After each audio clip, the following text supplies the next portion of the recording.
윤성이 안 오고. 안 와요. 자, 우리 어문 규정과 관련해서 136쪽부터 답을 불러드리겠습니다. 1번에 4번, 2번에 3번, 3번에 1, 4번에 5, 그 다음 5번에 1, 6번도 1, 7번에 5, 8번에 5. 네, 이렇게 되겠습니다. 네, 이 부분 그렇게 어렵진 않아요. 쉽게 나왔다라고 생각하시면 되겠습니다. 그럼 이번에는 단어의 짜인 부분에 해당하는 부분을 답을 불러드리도록 할게요. 이 부분은 설명을 또 드릴 게 좀 있어가지고 설명을 하면서 가도록 하겠습니다. 우선 번호가 77번부터 보시면 77번에 3분이 넘었잖아요. 아니 엘리베이터에서만 달려 내려갔어야지. 죄송합니다. 네, 뛰어내리가 아니고 창문으로 이렇게 딱 빨리 뛰어내려갔으면 금방 갔을 거 4분 아닙니까? 걸렸다. 어? 4분. 그러니까 왜 이렇게 오래 걸렸어? 내가 3분 줬는데 음료수도 안 사오면 어떡해? 또 목 막혀요 선생님 막 이러면서 아니에요. 나가려고 또. 아니. 아니에요? 네. 자, 그 단어의 짜임, 그 어문 규정 부분은 다 맞았어요. 단어의 짜임 부분 다 불러드리면서 설명드리겠습니다.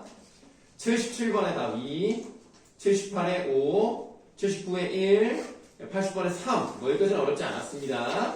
81번으로 가시겠습니다. 81번 문제도 어렵지는 않은데요. 기억을 보시면 나는 어제 스파게티를 먹었다라고 되어 있습니다. 먹 같은 부분은 구체적인 동작을 나타내는 용어의 어감, 다시 말하면 동사의 어감 부분이기 때문에 당연히 의존이지만 실질, 형태소라고 보시면 되겠죠. 그러니까 1번은 답이 아니라는 겁니다.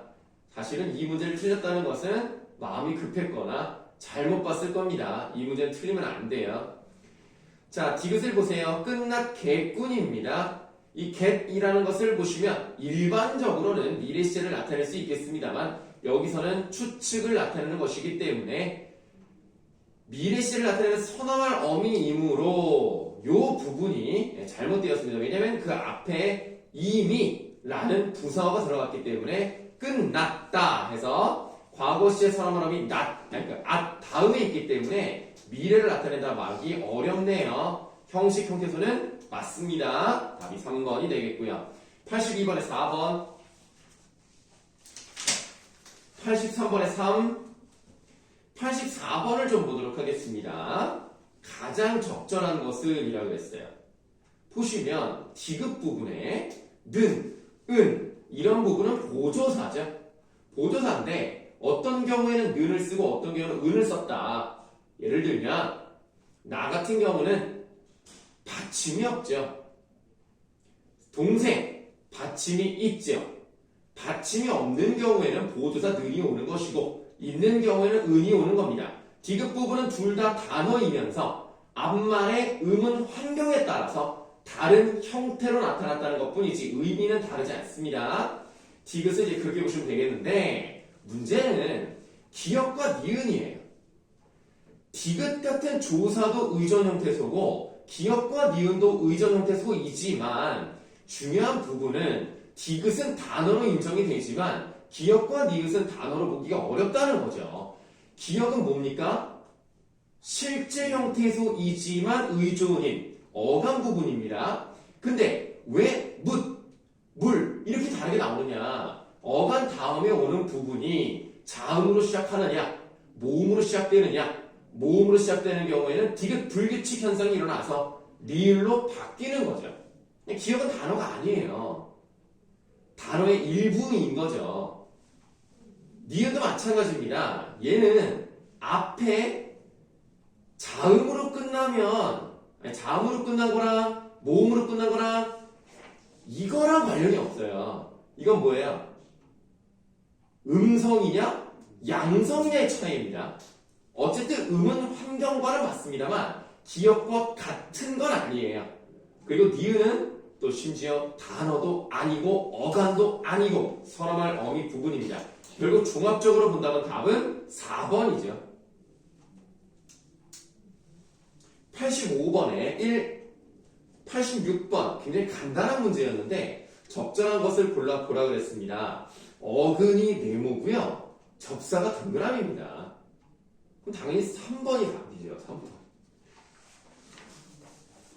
달리가 어근이니까. 아니 이거 틀리면 안 돼요. 이거 너무 쉬웠던 문제입니다. 네모랑 동그라미를. 네, 어쩔 수가 없었어요. 자, 87번부터 또 가겠습니다. 2, 5, 1. 90번으로 갑니다. 4, 5, 2, 5. 94번에 5, 95번은 설명을 드릴게요. 적절하지 않은 것을 골라야 되겠습니다. 기억을 보시면 벤이에요. 용례로서 용례 이렇게 발음해야 되죠. 예, 례, 이외에 예는 에로 발음하는 것을 허용하지만 예례는 무조건 예로 발음해야 됩니다. 용례.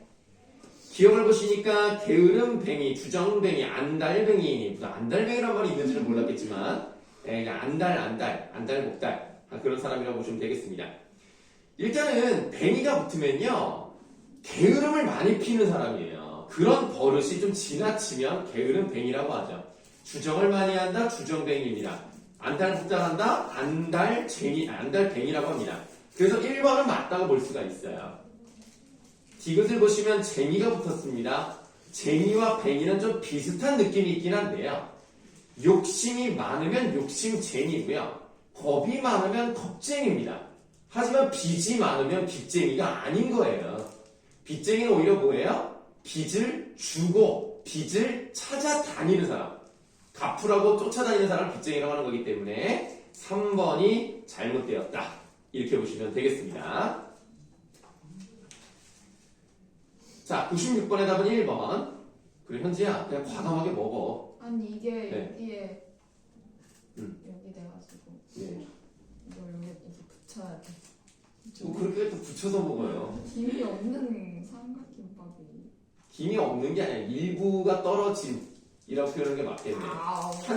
너무 과감하게 먹었는데요? 그 소리가 일단 들어가잖아요. 네. 그 정도로 과감하게 먹으라는 얘기는 아닙니다. 네. 한 사람의 인생이 어떻게. 그러니까. 안 했더라. 네, 품평은 안 하셔도 되고요. 자, 96번의 답 1번. 97번부터 5. 네? 뭐요? 질문 안 풀었네. 네, 답이 5번이에요. 그리고 5, 그리고 4, 그리고 3. 98번부터 543이요? 네, 98번부터 5, 4, 3입니다. 97이 뭐예요? 5요. 그럼 이제 101번으로 갈게요. 4, 2, 1, 5. 다음 105번 설명드리겠습니다. 적절하지 않은 것을 골라보라 그랬습니다.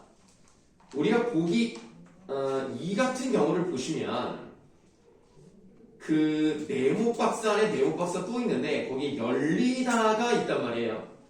그럼 열리다는 열이라는 어감 부분에 피동 전미사 리가 붙었어요.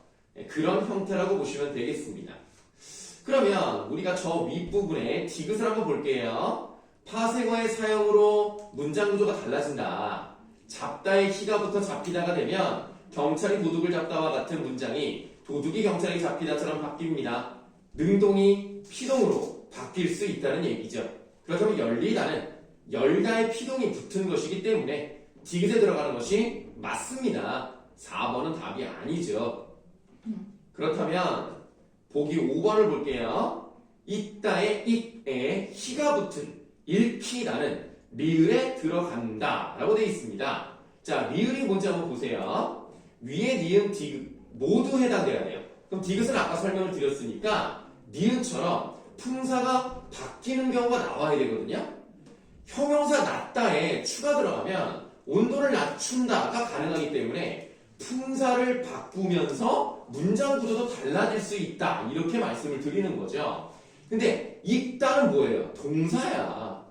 읽힌다는 동사거든요. 그러니까 품사를 바꾸지 않기 때문에 이것은 5번 잘못되었구나 이걸 알 수가 있습니다. 물론 문장 구조는 바뀌죠. 읽다는 이제 능동, 읽히다는 이제 피동 가능합니다. 물론 읽히다는 경우에 따라서도 사동도 가능하긴 해요. 선생님이 책을 읽힌다 이렇게 하면 가능한데 어쨌든 문장 구조를 바꿀 수 있습니다만 품사는 바꿀 수 없기 때문에 디귿에 들어가야 되겠죠.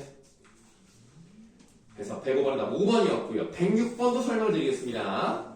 동그라미 가와 나의 사례를 올바르게 짝지은 것을 골라보라 그랬습니다. 동그라미 가는 품사가 달라지고 문장 구조도 달라지네요. 동그라미 나는 품사를 바뀌지 않는데 문장 구조가 달라지는 경우입니다. 이 106번은 사실 앞에 남아있던 105번과 유사한 문제라고 생각하시면 되겠습니다. 3번부터 볼까요? 방이 넓다, 방을 넓히다. 품사 바뀌었죠? 형용사에서 동사로 바뀌었고요. 문장 구조, 사동으로 바뀌었기 때문에 동그라미 가에 이게 들어가는 게 맞네요. 그 밑에 4번도 볼게요. 방이 넓다, 방을 넓히다. 이거는 뭐 똑같은 거 나왔으니까 3번, 4번 일단 가능성이 있어요. 동그라미 하나를 보시겠습니다. 책을 팔다, 책을 팔리다. 팔다, 동사, 팔리다, 동사. 굽이 높다, 형용사. 높이다, 동사.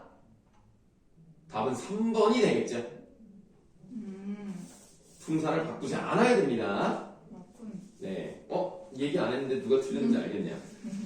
자, 여기까지가 숙제였었고, 혹시 설명드린 것 이외에도 뭐 문제를 풀다 보니 좀 어려운 게 있었다든가 궁금한 거 있으시면 물어보시면 되겠습니다. 알겠습니다. 뭐 않아요? 네? 문제 안 나요? 아, 와요. 근데 왜 안 오겠어요? 치과? 맞습니다. 치과병원이요? 한상이 아프대요. 진짜요? 네, 머리에서 머리가 좀 아프고. 네. 아니, 개인의 이런 정보를 이렇게 막 해도 되나? 아, 그래요? 아, 그러면 구현지가 책임지는 것으로 하고, 황다경이 좀 머리가 아프고 열이 좀 난다 그래서 오늘 못 온다 그랬어요. 어떡해. 오늘 갑자기 못 오는 사람이 너무 많네요. 3명이나 안 오고 1명은 아직 안 왔고. 어쨌든 여기 있는 학생들 중에서 문제를 다 안 푼 사람도 있었고, 어쨌든 다 맞은 사람은 없었어요. 그러나 굉장히 잘한 사람이 있었다는 것만 말씀드리도록 하겠습니다. 자, 그러면 질문이 없는 것으로 알고요. 우리 이어서 간단하게 또 한번 내용을 보도록 하지요. 우리가 저번에 교과서 네? 프린트 있어요. 학교에서 주는 거. 아, 아까 민채한테 받긴 했는데 진짜요? 네네. 그럼 안 돼요? 이따 한번 확인만 다시 해볼게요. 괜찮아요. 아니 또 새로운 게 있을 수도 있잖아. 아니요, 같은 반이에요. 아, 같은 반이야 둘이. 아, 그래서 아까 그 얘기를 한 거구나. 그럼 너 어디 갔다 왔어? 아까 뭐 민채가 너 없어가지고 못 물어봤다며. 짐 싸고 있었을걸요? 똥 싸고 있었다고요? 짐. 아, 짐을 싸고 있었다고요? 아, 이런 뒤에를 너무 강렬. 누가 들으면. 아, 일부 공개로 했더니. 아니, 너라고 얘기 안 했잖아. 아, 그리고 아닌데 무슨 상관이야. 아, 그리고 뭐 싸는 게 부끄러운 건 아니잖아요, 또. 네. 우리가 매일매일 가면 좋은 거죠. 매일매일 듣다가 피식피식할 것 같아. 그거는 영상이 아니었더라도 웃었을 거니까 사실 달라지는 건 없습니다. 다른 전 세계 사람들이 볼까봐 좀 걱정되는데, 아, 이거 공개로 하면 또 우리 구독자들이 또 이거 볼 것 같은데 이거 어떡하지? 전 세계 구독자들이 볼 수 있거든요. 자, 우리 교과서 부분을 하고 있었죠. 86쪽을 한번 보세요. 이것도 시험에 납부이에요? 글쎄요, 그 새말 만들기는 잘 모르겠는데 혹시 이거 배운 적 없습니까? 아직 여기까지 안 나왔어요. 아, 아직 안 나갔어요? 그 프린트 왜 이렇게 많이 줬냐? 그, 선생님 두 분이라서? 아니요. 그, 다음 주에 학교 안 가가지고. 아, 그건 알아요. 네. 그때 진도를 다 빼신다. 아씨, 일부러 대면서 안 하고 비대면할 때 많이 빼는 거 보소. 와, 진짜. 와, 진짜 악랄하다, 진짜. 내가 아까 프린트 볼 때 개빵 어려운 거 들어간데, 막 중대 보고 장난 아니게 머리 쏟고 들어가. 그러니까요. 아, 그거만 영상으로 보여주면서 끝내라고! 끝내라. 진짜 나쁜 사람들 정말 자기들 하기 귀찮으니까 이때다 싶어가지고 그냥 일부 공개로 하겠습니다.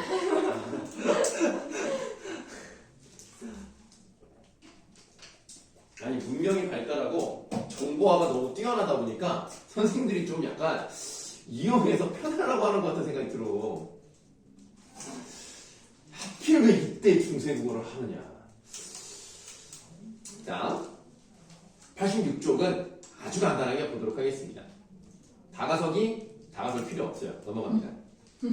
어디를 보시냐면 두 번째 문단에 새말은 완전히 새로운 소리를 사용해서 만들 수도 있습니다. 아무 말이나 그냥 붙이면 돼요. 무락 이런 식으로 단어 형성법에 기려 만들 수도 있죠. 그러니까 합성어, 파생어와 같은 방법으로 만들 수 있다는 얘기입니다. 근데 우리가 잠깐 어디를 보실 거냐면 지금 보고 계신 문단의 5번째 줄을 보시면 후자는 시간이동이라는 합성을 만들고 여기에 기계를 뜻하는 점에다 기를 붙였다. 그래서 이 기는 한자이지만 전미사의 역할을 하기 때문에 결론적으로는 파생어다. 이렇게 보시면 되겠습니다. 물론 보는 관점에 따라서 이동기가 먼저 만들어졌고 거기에 시간이 결합됐다. 이렇게 볼 수도 있겠습니다만 이 교과서는 시간이동이라는 합성어에 기라는 게 붙어서 파생어를 만들었다는 관점을 보기 때문에 그런가 보다 라고 보시면 되겠고 이렇게 한자어가 전미사 역할을 하는 경우들을 좀 눈여겨보세요. 그럴 수 있겠구나. 그래서 우리가 저번에 이제 문제 풀었던 것 중에서 궁금증 같은 경우에 이것도 파생어를 만드는 전미사의 역할을 하는 한자구나. 이 정도는 좀 기억해 두시면 도움이 되겠습니다. 그 다음에 세 번째 문제를 보시면 축약어를 통해서 짧게 만드는 경우도 있어요.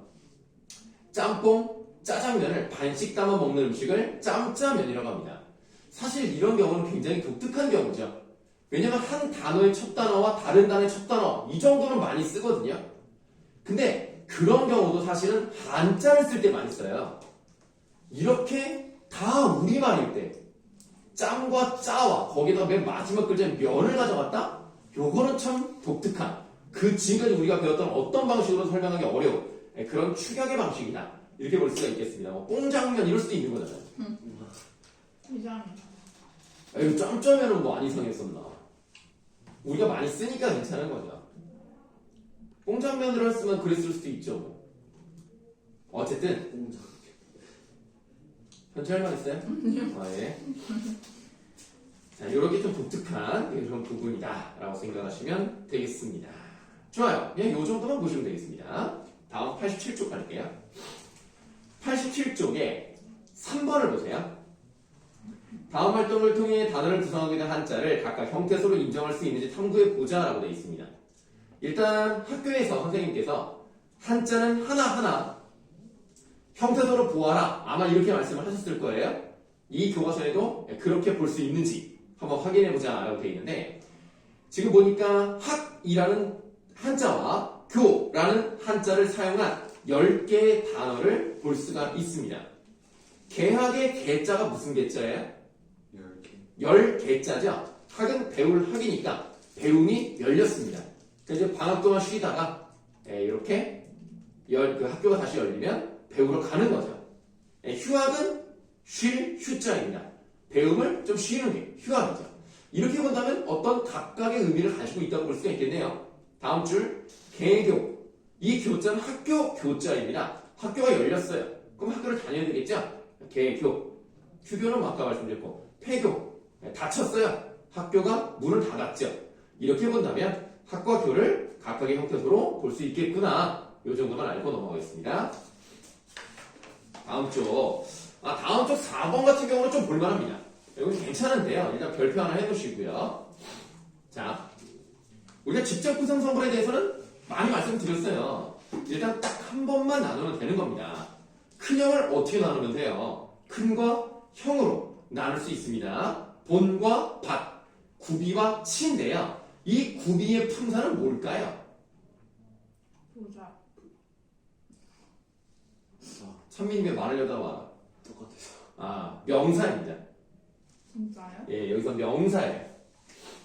이 구비가 이게 구부러진 곳이라는 의미를 가지고 있습니다. 물론 두 개가 결합되어 있는 구비는 부사가 맞아요. 네요. 명사명사 돼가지고 부사가. 예. 그래서 구비는 명사고 치는 동사가 되겠죠. 그래서 이 부분은 두 가지가 결합돼서요. 결국에는 품사가 뭐가 된 거예요? 동사가 됐죠. 그럼 구비치다에서 직접 구성 성분 중에서 품사를 결정하는 부분은 어느 부분이라는 거예요? 치라는 부분입니다. 마찬가지로 윗부분에 있는 본받다. 이것도 어디가 품사 결정을 하죠? 밭. 큰형은요? 형. 그럼 구두 닫기는요? 구두와 닫기로 나눴을 때 닫기가 품사를 결정한다. 그럼 우리 품사 결정 요소는 어디에 있다? 마지막에 있다. 요 정도는 좀 알고 가시는 게 좋겠어요. 그 의미의 핵심 요소 부분은요, 직접 구성 요소와 같기 때문에 따로 말씀 안 드린 거예요. 그래서 직접 구성 성분은 쉽게 하실 수 있을 것이고, 품사 결정 요소는 뒤에 있다. 요거를 알아두시면 되겠습니다. 요 정도 알아두시면 되고요. 5번은 사실 뭐 별로 중요하진 않죠. 이게 2014년 신어라고 해도요, 8년 전이에요. 그래도 맞점은 진짜 오래 살아남지 않았습니까? 맞점은 지금도 하긴 하니까요. 배댓도 하지 않아요? 아, 배댓도 하죠. 활바는 글쎄요. 나도 처음 들어갑니다. 네. 활바는 좀 잠깐 사용되다가 없어졌던 것 같아요. 근데 맞저와 배댓은 괜찮아요. 이게 그래도 앞으로도 계속 많이 사용될 것 같고요. 특히 배댓 같은 경우는 예, 맞저보다 더 오래 쓸 것 같아요. 맞저는 요즘은 잘 안 쓰는 것 같더라고요. 네, 뭐 그런 거 정도만 보시면 되겠습니다. 89쪽으로 가시죠. 89쪽에 단어의 의미 관계와 어휘 사용이라는 부분이 있습니다. 매워요. 수업이요?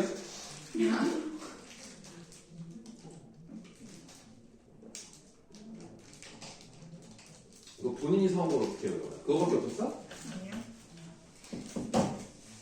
현지는 김밥을 고를 때 기준이 뭐예요?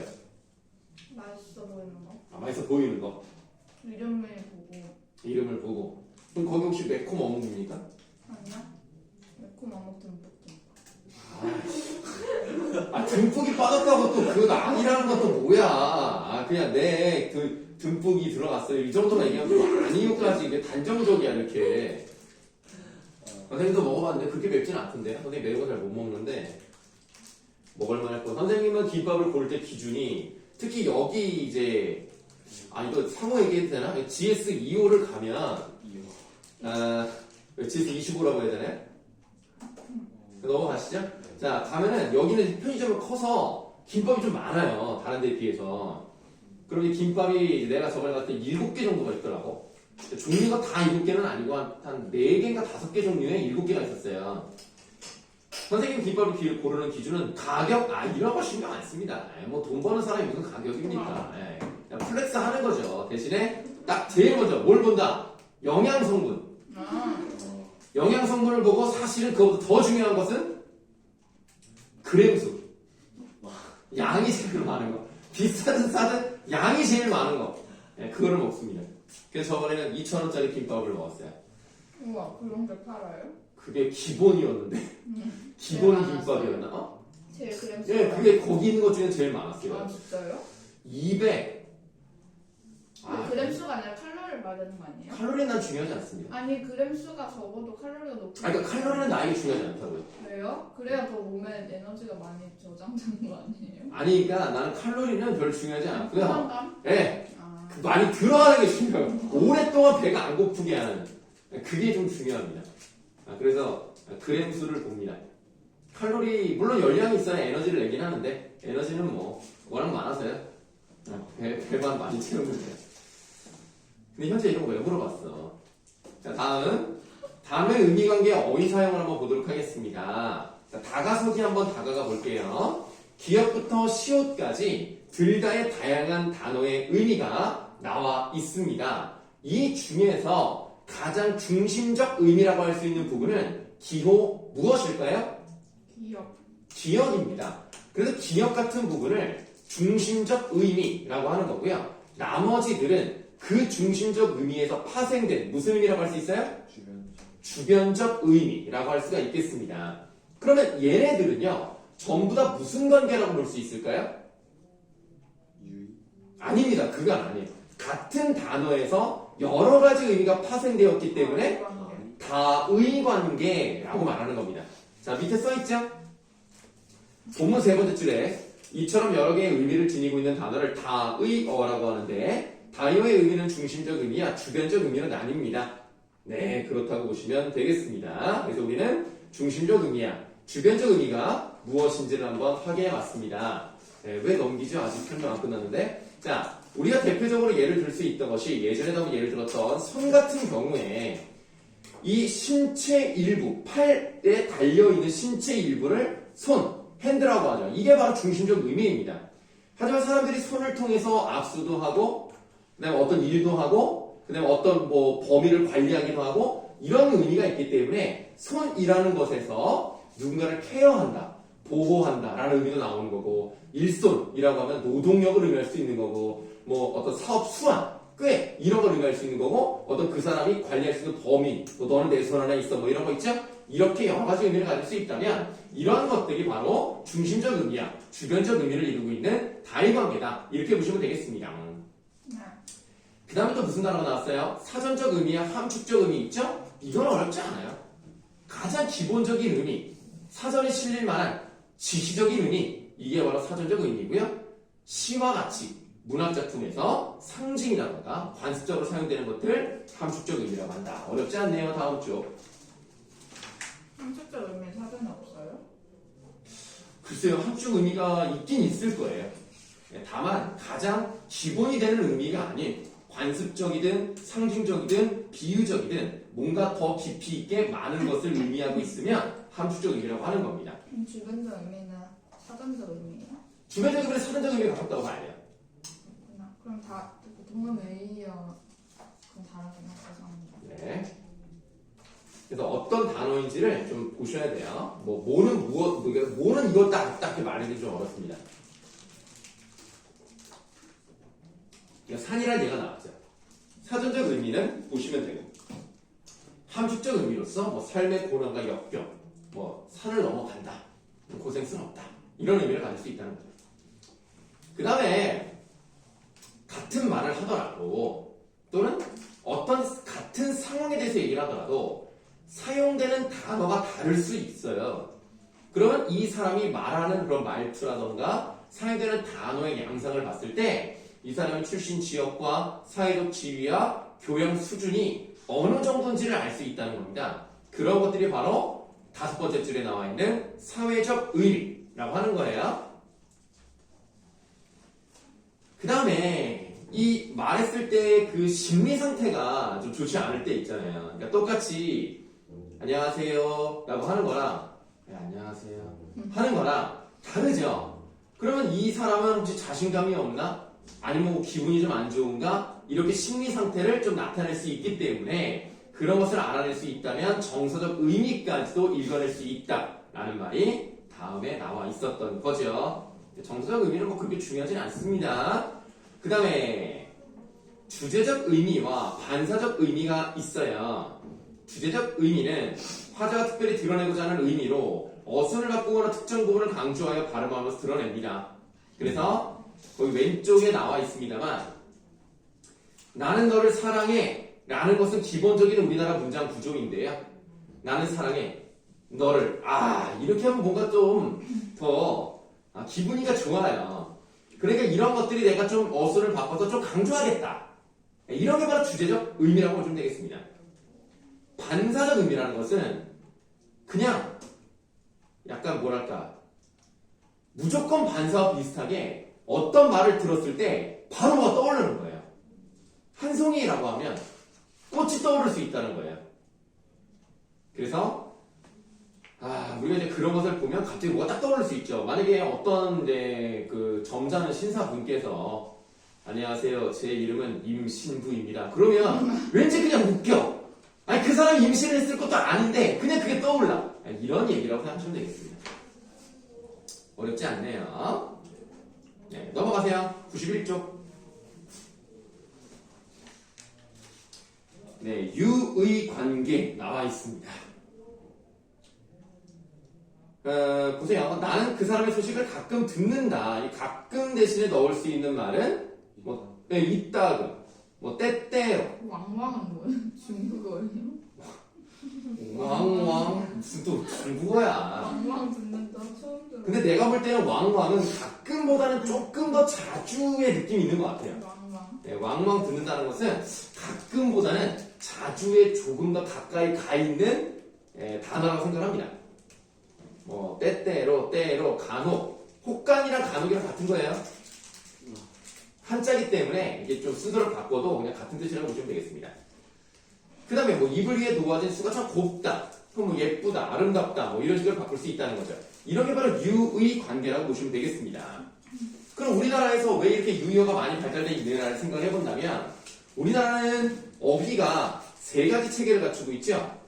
고유어, 한자어, 외래어. 그런 걸 갖추고 있기 때문에 아무래도 여러 가지를 나타내는 말이 있는 거죠. 그래서 선생님은 우리 집에 있는 선생님의 부인 되는 사람을 이제 보통 아내라고 얘기를 하고요. 일반적으로 사회에서 보통 와이프란 말을 많이 써요.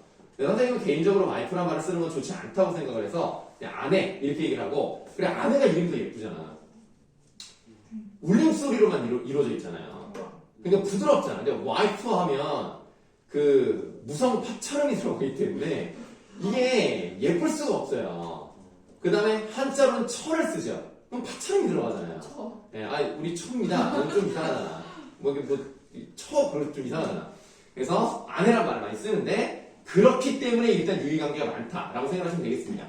또 하나는 우리나라는 음성상징어 같은 게 많이 발달되어 있죠. 색채어 같은 거를 보시면은 뭐 노랗다, 노르스름하다, 노리끼리하다, 누렇다, 샛노랗다 이런 것들을 이제 볼 수 있기 때문에 그런 것 때문에라도 감가어가 많이 발달되어 있어서 유의가 발달되었다라고 보시면 되겠고, 높임법도 발달되어 있기 때문에 같은 것을 지칭할 때 다르게 표현할 수 있죠. 뭐 나이, 연세, 춘추 뭐 이런 식으로. 네, 그렇게 이렇게 보시면 되겠고, 유의관계를 우리가 조심했을 때 좀 유의해야 되는 부분을 하나만 설명을 좀 드릴게요. 예전에도 한번 설명을 드렸습니다만, 이 틈이라는 단어와 결을이라는 단어는 일단 비슷하게 사용될 수가 있어요. 요즘 너무 바빠가지고 쉴 틈이 없다. 쉴 틈 가능하죠? 너무 바빠서 쉴 겨를이 없다. 가능합니다. 이 두 가지를 봤더니 시간과 관련해서는 둘 다 사용할 수가 있어요. 유의관계는 이렇게 비슷한 상황에서 적절하게 바꿔 쓸 수 있는 이런 단어들을 말하지만 언제나 바꿔 쓸 수 있다는 건 아닙니다. 공간적인 의미로 봤을 때는요, 책상과 책상에 틈이 있네, 이거 가능하거든요.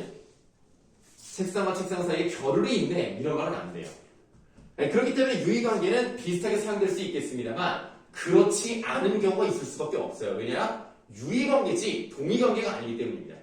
그래서 유의관계는 그 정도만 유의하시면 되겠습니다. 반의관계 좀 볼게요. 반의관계를 보시면 아저씨, 총각, 아주머니, 처녀인데 사실 요거는 좋은 예는 아니라고 생각을 해요. 왜냐면 지금 이 교과서에서 의도하는 건 뭐냐면 아주머니랑 아저씨, 총각이랑 처녀는 일단 성별 차이가 있다고 보는 거예요. 그리고 아저씨와 총각은 결혼 여부에 따라서 달라진다 라고 이 교과서는 얘기를 하는데, 내가 볼 때는 그 부분만큼은 좀 잘못되었다고 생각합니다. 왜요? 왜냐면 여러분들 입장에서 25살, 27살 이런 사람한테, 지나가는 사람한테 오빠 이럴 수 없죠. 아저씨. 형 이럴 수 없죠. 총각. 그래서 네가 총각 그러니까. 그리고 20살이라고 결혼 안 하는 법이 있습니까? 근데 우리가 보통 20살을 생각을 했을 때 그냥 아저씨라고 부를 수 있는 거잖아. 군인 아저씨 이러지, 군인 오빠, 군인 형 이런 말 다 알아거든요. 그러니까 아저씨라는 개념은 내가 볼 때는 결혼 여부와는 직접 관련은 없다고 생각합니다. 그래, 아주머니도 마찬가지예요. 우리가 일반적으로 결혼을 했을 것으로 추정되는 나이대, 이런 사람들한테 아주머니라고 하잖아. 그 사람한테 혹시 결혼하셨어요? 라고 물어본 다음에 그러면 누나구나 이렇게 말하진 않잖아요. 그러니까 아주머니라는 예를 드는 것은 사실은 교과서에서는 좋은 건 아니라고 생각합니다.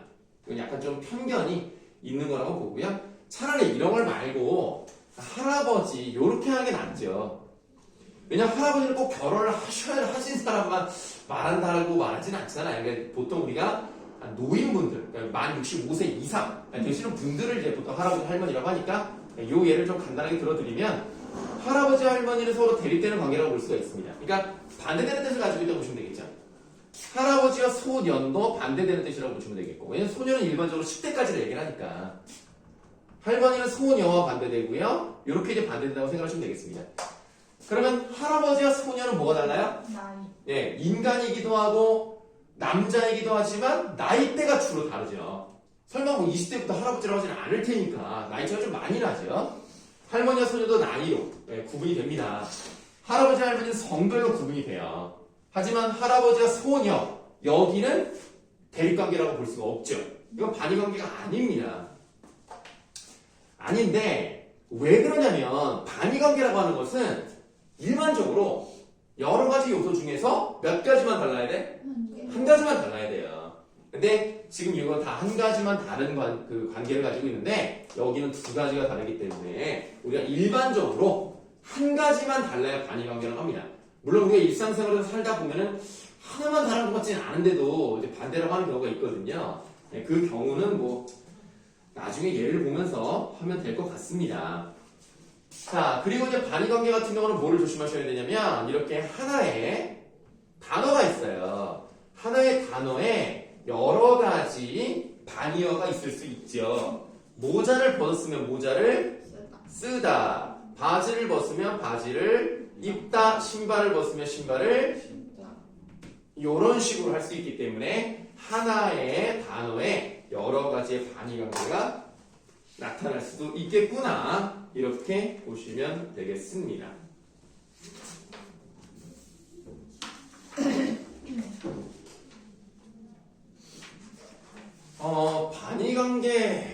반의관계는요, 일단은 정도를 나타내는 반의관계가 있죠. 그러니까 뭐 크다, 작다, 길다, 짧다 이런 것들은 좀 명확하게 어디서부터 길다, 짧다 이렇게 말할 수가 없는 것들 있죠. 상대적인 것들. 그런 이제 정도 반의어라고 하는 거고요. 방향 반의어 같은 것도 있어요. 뭐 위, 아래, 뭐 동, 서 뭐 이런 것들도 있고요. 상고 반의어라고 해서 이게 아니면 무조건 이거인 거예요. 그러니까 대표적인 예가 남자 아니면 무조건 여자인 거야. 요렇게 이제 말할 수가 있죠. 물론 요즘은 또 여러 가지 또 유형이 또 있기 때문에 뭐 젠더에 대한 뭐 또 고민을 해봐야 되겠습니다만 그냥 일반적으로 그냥 퉁칠게요. 남자 아니면 여자인 거죠. 죽은 거 아니면 살아있는 거고 둘 중에 하나밖에 나오지 않으면 상보 반의어라고 볼 수가 있겠습니다.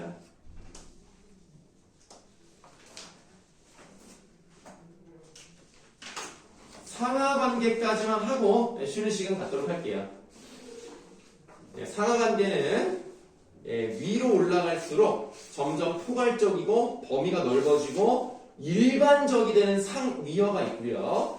아래쪽으로 내려갈수록 구체적이고 개별적인 것으로 내려가는 하위어라는 것이 있습니다. 상위어와 하위어의 관계를 상하관계라고 하는 거고요. 거기 지금 다가서기를 보시면 직업이라는 상위어가 있어요. 그에 대한 하위어로서 공무원, 작가 뭐 그런 것들이 있겠죠. 뭐 그 다음에 뭐 빈칸에 뭐 연예인 뭐 이런 게 들어갈 수 있는데 공무원에는 또 뭐가 있어요? 뭐 대통령이라던가 시장이라던가 경찰, 소방관 그 다음에 행정직이 있고요. 교육직이 있고 그렇습니다. 작가는 뭐 거기 나와 있는 것처럼 시인, 소설가, 화가도 가능하죠. 작곡가, 뭐 그 시나리오 극작가 이런 사람들도 있는 것이고. 작곡가도 작가예요. 신기하다. 네, 넓게 들어갈 수 있습니다. 만들어내니까요. 연예인 같은 경우는 뭐 가수, 뭐 배우,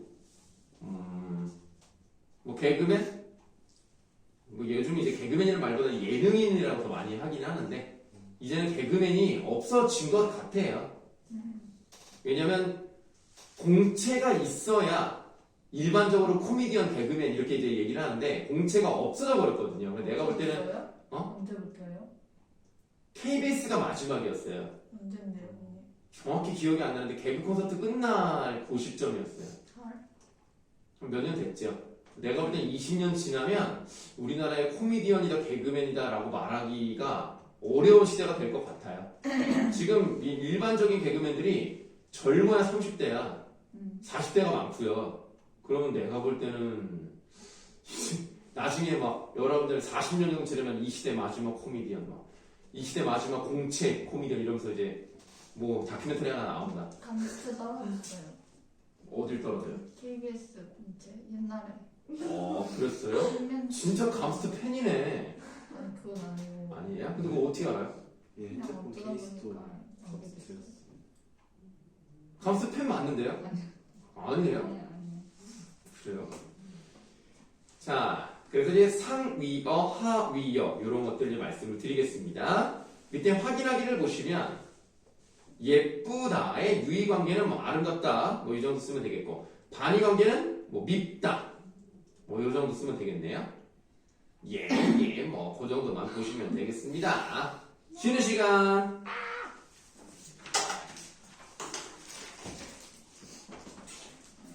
기분 저렇게 안 나요. 원래 이를 뽑고 있나?